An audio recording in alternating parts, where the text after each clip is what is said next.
On day 10 of our California road trip, we woke up at a roadside pullout overlooking the very river we would soon be rafting. We first headed in to nearby Auburn for an early morning meetup with H2O Adventures.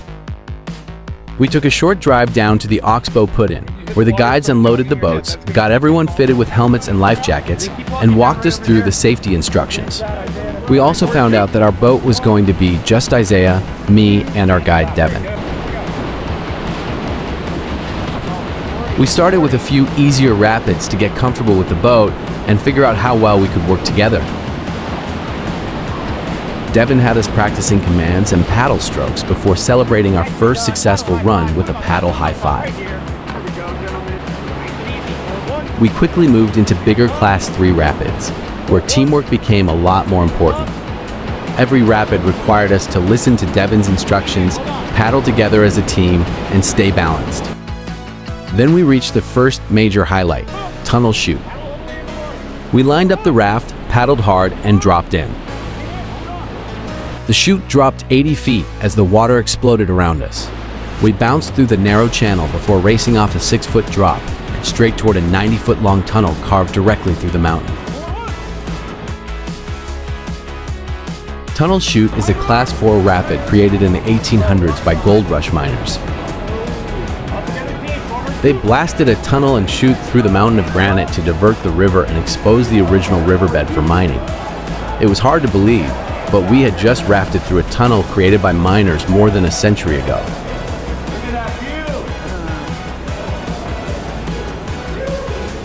Once we were back in calmer water, we jumped into the river to cool off and practice some of the water rescue techniques we'd learned earlier. So when you're pulling, try not to pull more.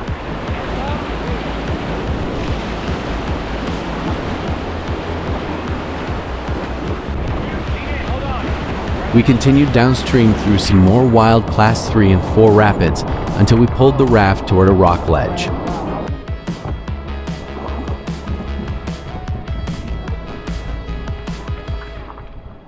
From there, we climbed hand over foot up the steep granite face toward a perfect jumping spot high above the river.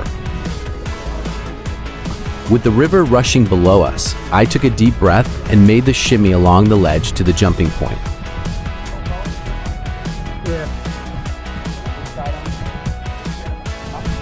As I made my way out onto the ledge, standing at the edge and looking down at the river definitely made the drop feel a lot higher than it had from below.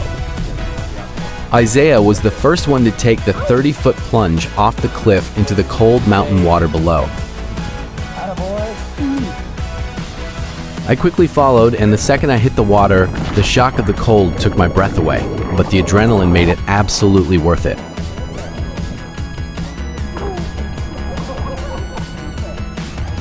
We climbed back into the raft and continued downstream through another stretch of Class 4 whitewater.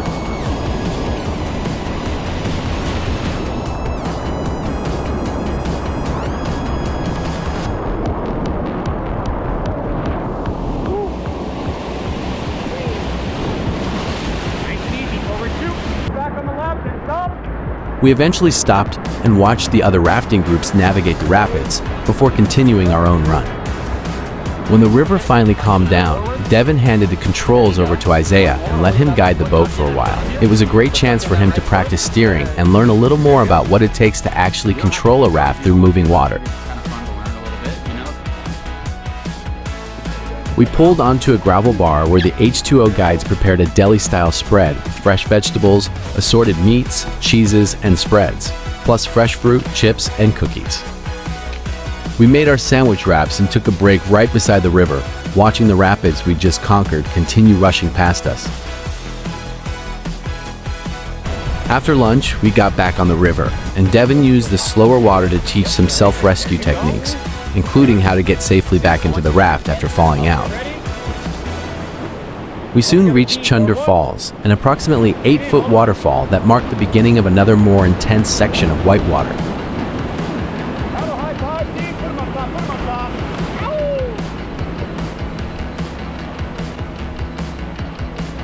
A little farther downstream, we reached Ruckachucky Falls, one of the most serious obstacles on the entire river.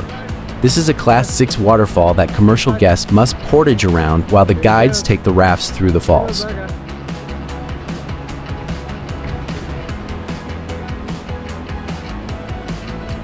These rapids are in a completely different league.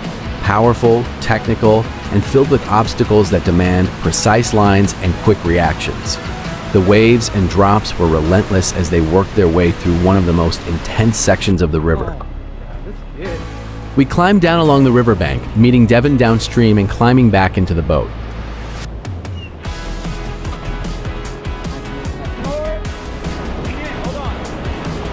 Then Devin showed us another way to have fun with the river, surfing a wave.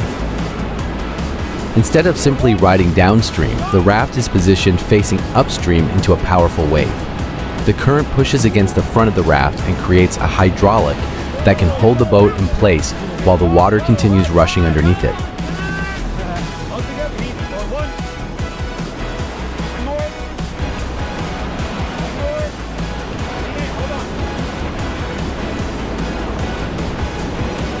We continued on to some more rushing rapids where we managed to bounce off the canyon wall, turn 180 degrees, and take another small waterfall drop backwards.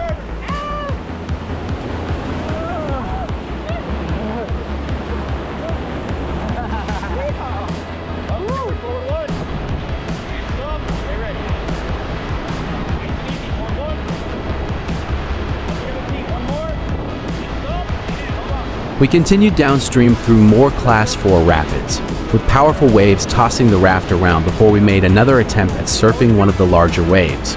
This time, we held our position a little longer as the current tried to pull us downstream.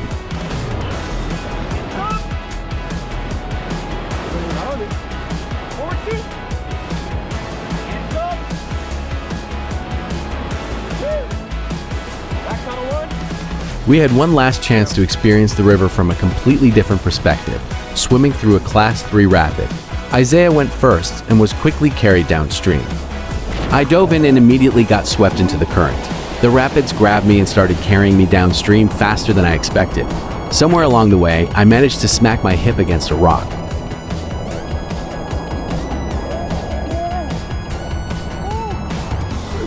The current kept pushing both of us downstream until Devin came after us in the raft. Isaiah used the self-entry technique we had learned earlier to climb back into the raft, then reached out and pulled me in as well.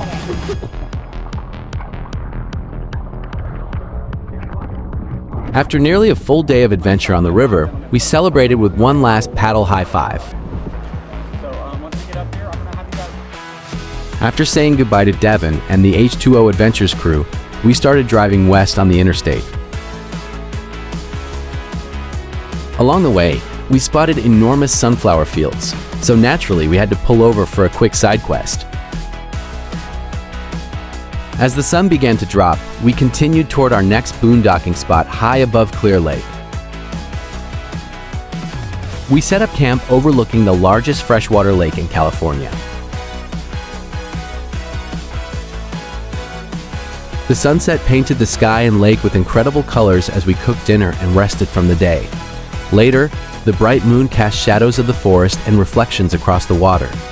It was the perfect way to end the night after one of the longest and most adrenaline-filled days of the entire trip.